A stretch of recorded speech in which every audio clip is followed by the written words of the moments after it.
All right, fifth grade mathematicians, we have another game to play called the product game. Now this time the game board has a list of products on the game board right up here, and then down below we have a list of factors. So what you will need in order to play this game, and I have listed there 2 paper clips.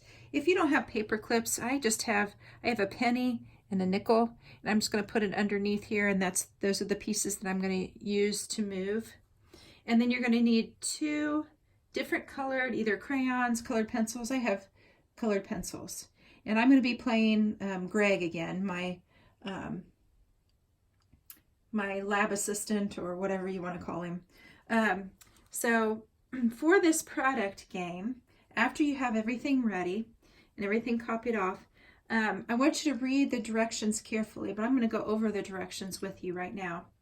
So the first player puts up the paper clip, a paper clip or a chip or whatever you're using, on a number on the factor list.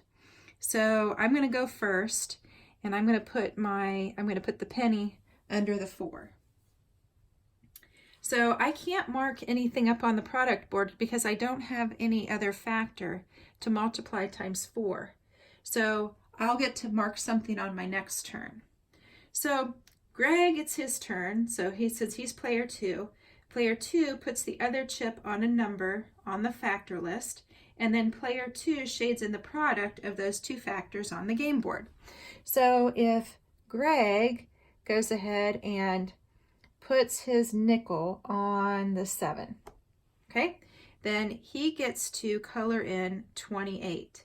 So Greg is the green color, so I'm going to color in 28 for Greg. And while I'm coloring this in, let me tell you I forgot to tell you at the beginning here, what you're trying to get done. You're trying to get 4 in a row. And so if Greg has many options here.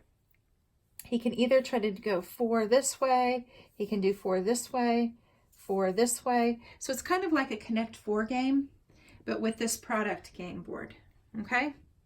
So now, and I have to make sure that Greg doesn't get the 4 in a row.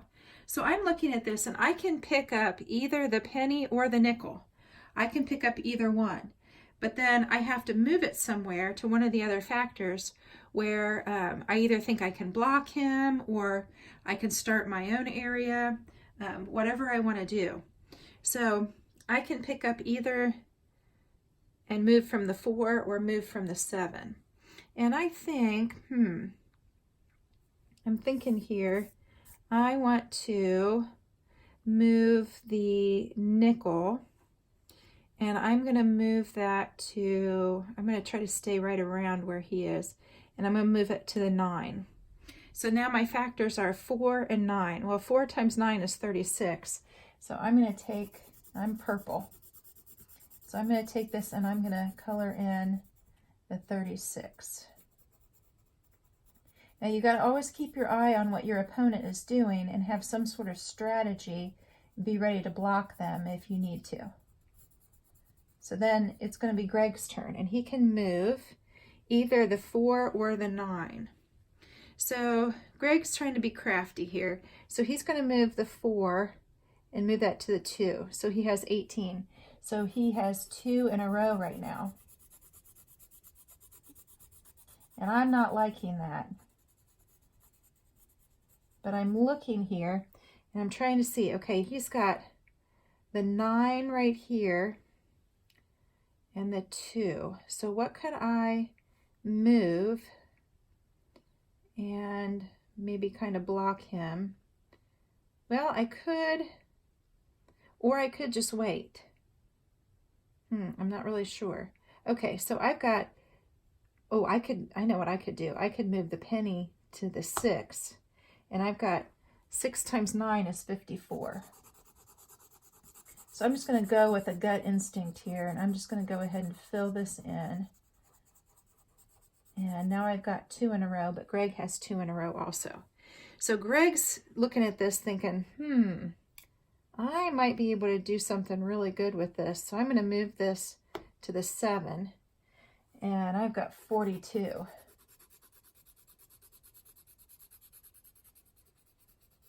Now I'm looking here and I notice that 63 is a multiple of 9, and I've got 9 up here. So if I stay away from that 9, Greg won't be able to do anything much. On the other hand, I'm not going to be able to do anything much either. So I'm going to take this 7 because I don't like it. If I move the penny, he's going to be able to move that to the 9, and he's going to get 63, and I'm not liking that. So I'm going to take the 7, and I have 6, and I'm not really sure I'm going to be able to do a whole lot of good with the 6 for me, for myself, with these two colored in. So 6, I'm going to go out on a limb here and do, I'm looking, gosh, 16. Wow, I'm going to have to just choose a number. So where was 24? 24 is way over there. Well, I'm going to go ahead and start something new. I'll just go ahead and color this in because I got to make up my mind. You all don't want to wait for me to make up my mind. Okay. So I've got the 6. So now Greg doesn't have any way to really add much to this. So he's got 6 and 4.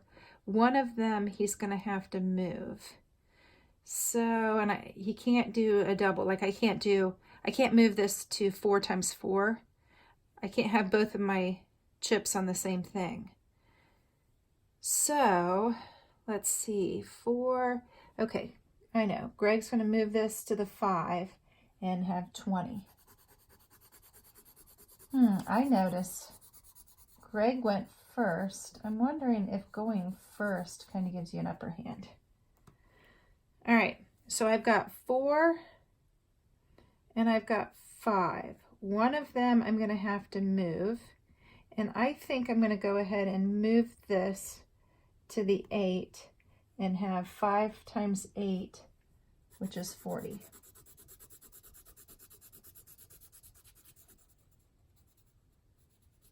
All right, so now it's Greg's turn. And let's see here. Greg has, oh, here's 10. So he can move the nickel to the 2 and have 2 in a row. And he also has the opportunity for the diagonal too. So I'm looking at that and I'm thinking, oh, he's got that 5 there. I don't want him to get 5 times 1 because then he's going to have more to go on there. So I'm going to see what I can do, although I do have, I don't know, let's see. It doesn't say that you can't do 2 on 1, so maybe I'm wrong about that. We can change that because it's not in the rules that you can't put 2 on the same one. And so I'm thinking that I kind of like the idea of doing 5 times 5 for myself for 25 because I'll have 3 in a row there. Now I'm noticing that Greg's looking this way and he sees that. So he's going to take that nickel and he's going to put it on the 3 to block me. Now I'm noticing here, hopefully you're seeing some sort of strategy come out of this. So notice here that 16 and, okay, I got to watch that 16 because Greg could get that for the win. And that really bothers me. So 16, 2 and 8, 4 and 4. So, okay, so 1, 2, 4, and 16. Let's see, 1, 2, 8. Yeah. So there's no way unless I really do something dumb, like move it to 2 or 4, that Greg would be able to win with that one. So, and I can't get 16. with just moving one of these. So now if I move something, if I move this to 9, that does not give Greg, oh yeah, it does, because I've got to watch this 9 here and this 9. These are both multiples of 9. So I can't do that. So I may have to start playing off of this one and see what I can do over there. So 3, I know what I'll do. Oh, I can't do 3 times 10. I was thinking of that one. Okay, 3 times 3. I think I'll go ahead and do 3 times 3 and block Greg this way. So, and it also gives me the opportunity to do another diagonal. All right, so now it's Greg's turn. So Greg is seeing this 3. He wants that 9. So I'm wondering if he is going to go ahead and just box me in a little bit more. 3 and 9 doesn't help me with 16. But, nope, I don't want to do that.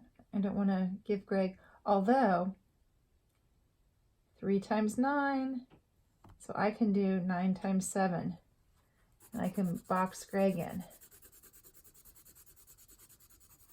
All right, so I'm hoping you're seeing how to work this and how to do this. Now we could keep playing, I could keep going, but what you're doing is you're using the factors down here in order to color in the board. So whoever gets 4 in a row first, just like Connect 4, is the winner. So right now, Greg and I, neither one of us have 4 in a row. We each have 3. Actually, Greg has 2 places of 3.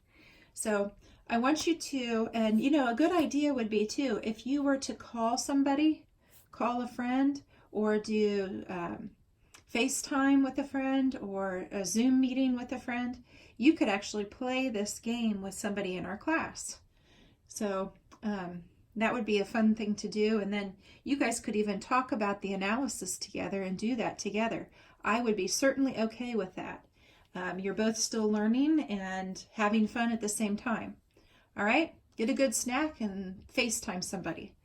All right, so I want you to keep watching, keep thinking, always stay curious, and I will see you tomorrow. Have fun with the game.